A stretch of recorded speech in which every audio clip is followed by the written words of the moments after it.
Thank you so much Chaitanya గారు, నా Chaitanya sir. నా హార్ట్ అంతా ఫుల్ గ్రాటిట్యూడ్తో నిండిపోయింది. ఎందుకంటే నేను దాదాపు నాకు ఒక 1 ఇయర్ నుంచి చైతన్య గారి పరిచయం. కానీ దానికి నేను ఒక 3 ఏళ్ళు ఇప్పుడు శైలజారెడ్డి గారు ఆల్రెడీ షూటింగ్లో నేను నాగ చైతన్య గారిని చూశాను. యాక్చువల్లీ జోష్ షూటింగ్లో కూడా చూశాను, బిహెచ్ఏలో షూటింగ్ జరుగుతున్నప్పుడు. నేను ఇండస్ట్రీలో ఆయనకి తెలియని ఒక పిఆర్ఓని నేను. జస్ట్ అంటే నేను శైలజారెడ్డి ఆల్రెడీ షూటింగ్కి వెళ్ళినప్పుడు ఆయన వర్కర్స్తో మాట్లాడే విధానం, వాళ్ళందరూ లైట్ ఆఫీసర్లు, మేకప్ అసిస్టెంట్లు వాళ్ళందరూ వచ్చి ఫోటోలు దిగుతుంటే ఒక అక్కడ కూర్చొని వాళ్ళతో మాట్లాడుతున్న విధానం నిజంగా బంగారం. ఇందాక ఎవరో అన్నారు, యా గోల్డ్. అసలు ఈరోజు ఆయనకి రావాల్సిన అవసరం ఏదీ లేదు.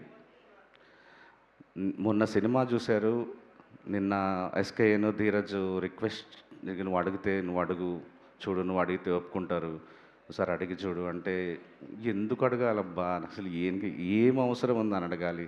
ఆయన ఇబ్బంది పడతారు, నో చెప్పే మనస్తత్వం కూడా కాదు అని. నాకే ఎక్కడో అంత పెద్ద స్టార్ వస్తే ఈ వీక్ కలెక్షన్స్ చాలా స్ట్రాంగ్గా ఉంటాయి, సినిమాకి హెల్ప్ అవుద్ది అని మనసు చంపుకొని అడిగాను నేను. అందుకని వెంటనే ఒప్పుకున్నారు, ఒక్క మాట కూడా అనలేదు. నేను వస్తా, నువ్వు సెట్ చేసుకో, నేను ధీరజ్తో ఫాలో అప్ చేసుకుంటా. ధీరజ్తో ఆయన ఫాలో అప్ చేసుకోవటం ఏంటి అసలు.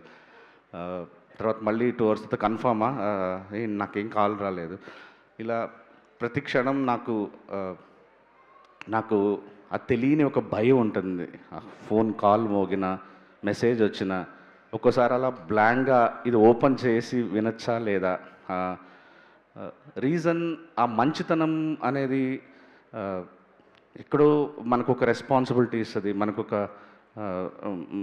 మనం సరిగ్గా ఉండాలి అనే ఒక భయం నేర్పిస్తుంది.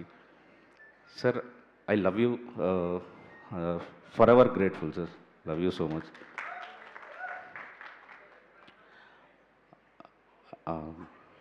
నేను ఈ 3-4 రోజుల నుంచి టార్చర్ పెడుతున్న మైత్రి శశి గారిని, యతి గారిని, మా డిస్ట్రిబ్యూటర్లు అందరూ, నెల్లూరు రెడ్డి గారిని, అందరికీ ముందుగా థ్యాంక్స్ చెప్తున్నాను. నాకేది ఊరికే రాదు. రిజల్ట్ తర్వాత హృదయకాలయం, కొబ్బరిమట్ట, కలర్ ఫోటో, బేబీ, ఇవన్నీ రిలీజ్ మార్నింగ్ షో రిలీజ్ అయ్యే టైంకి ఖచ్చితంగా ఇవి ఫ్లాప్ సినిమాలు అని నేను ఇంటికి వెళ్ళిపోయి ఒంటరిగా ఏడ్చుకుంటూ 4 సినిమాలకి యునానిమస్గా, ఆఖరికి బేబీకి కూడా ప్రసాద్స్లో అట్లా షో జరుగుతుంటే నేను SKN theatre pin drop silence ఉంది, నేను ఎస్కేఎన్ బయట స్క్రీన్ 4 బయట ఒక టేబుల్ వేసింటే అక్కడ కూర్చొని పోయింది సినిమా అనుకొని ఇద్దరం కళ్ళలో నీళ్ళు పెట్టుకున్నాం. బట్ చెన్నై లవ్ స్టోరీకి నేను ఎక్కడో నమ్మాను. అంటే ఒక మంచి సినిమా, ఇది ఖచ్చితంగా ఒక డిఫరెంట్ సినిమా, మంచి సినిమా. ఎక్కడో సెకండ్ హాఫ్లో అక్కడక్కడ ప్రాబ్లమ్స్ ఉండొచ్చు, కానీ మాస్ వాకౌట్స్, డిప్, ఇన్ని రోజులు నా ఇండస్ట్రీ కెరీర్లో ఇన్ని డిప్ వర్డ్ వినటం, ఈ సినిమాకి విన్నంత డిప్ నేను ఆ వర్డ్ ఇన్నిసార్లు ఎప్పుడు వినలే. ఆ మాస్ వాకౌట్ ఈ టైప్లో ఏంటో అంటే ఒక సినిమా ప్రీమియర్స్ జరిగిన ఒక 6 hours వరకు కంటిన్యూస్గా అది రావటం అనేది తీసుకోలేకపోయాను నేను. నా ప్రాబ్లం ఏంటంటే మేము సిన్సియర్గా పనిచేసాం, చాలా మనస్ఫూర్తిగా ఇష్టపడ్డాం, సినిమాకి ఎంత కష్టపడాలో అంత కష్టపడ్డాం. మా దగ్గర టైం లేదు. మెయిన్ ప్రాబ్లం, సినిమా వాళ్ళకి ఏం కష్టాలు ఉంటాయో ఆడియన్స్కి తెలియదు, వాళ్ళకి అక్కర్లేదు కూడా. నాకు ఈ డేట్ మిస్ అయితే తర్వాత స్పైడర్ మ్యాన్ ఉంది, మంగాపురం ఉంది, తర్వాత ఇంకా కంటిన్యూస్గా ఎవ్రీ వీక్ నాకు అక్టోబర్ నవంబర్ వరకు ఇంకా డేట్స్ లేవు. తీసుకొచ్చిన డబ్బులకి ఆ రిలీజులకి ప్రొడ్యూసర్ కష్టాలు ఎవరికీ పట్టవు. కానీ ప్రీమియర్కి వచ్చిన ఫీడ్బ్యాక్ని ఇమీడియట్గా తీసుకున్నాను. మార్నింగ్ షోకి ఇమీడియట్గా దాన్ని కరెక్ట్ చేసిన విషయం కూడా ఎవరికీ తెలియదు. మ్యాటనీకి it got updated. And thanks a lot Annapurna studios.